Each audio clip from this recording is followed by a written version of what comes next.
केदारनाथला जाताना असं वाटायचं, बाबांना चला म्हटलं होतं. बाबांना सांगूनच गेलो होतो. केदारनाथला गेलो आम्ही 45 लोक होतो. म्हटलं आता कसं व्हायचं केदारनाथचं दर्शन माझ्यासारख्या माणसाला. तिथं गेलो, पाऊस असा, बर्फ पडते, कसं काय जाणार आहे? पण गेलो.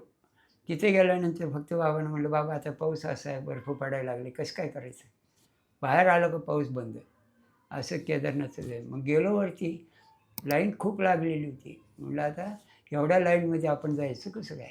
मग त्या पुजाऱ्यानं मग म्हटलं मी, की "बाबा ज्येष्ठ नागरिकांना तरी वेगळी सोय करा की काहीतरी. असं कुठे एका लाईनमध्ये सगळं घेताय तुम्ही."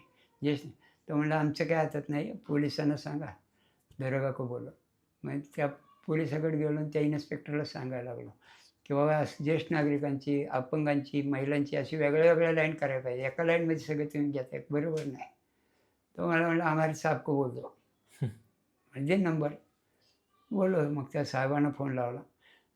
ते साहेब कोण निघावं माहिती आहे? कोंडे देशमुख म्हणून साहेब आहेत तिथले एस-पी केदारनाथचे. बापरे! आणि त्यांना फोन लावला. मग ते म्हणे, "पुराणिक का?" म्हटलं, "हां."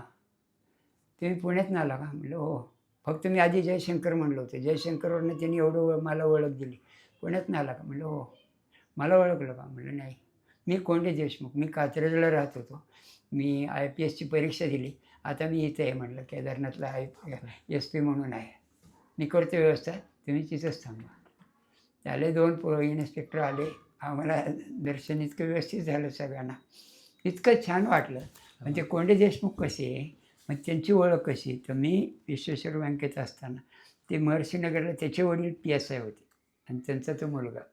मग त्यांनी ती ओळख सांगितली. माझे वडील होते, तुम्हाला ओळखत होते. क्या बात है! काय ओळख कुठली कशी निघेल, बाबा करून देतात. मी काय करत नाही. खरी गोष्ट. आणि ते झालं काम माझं.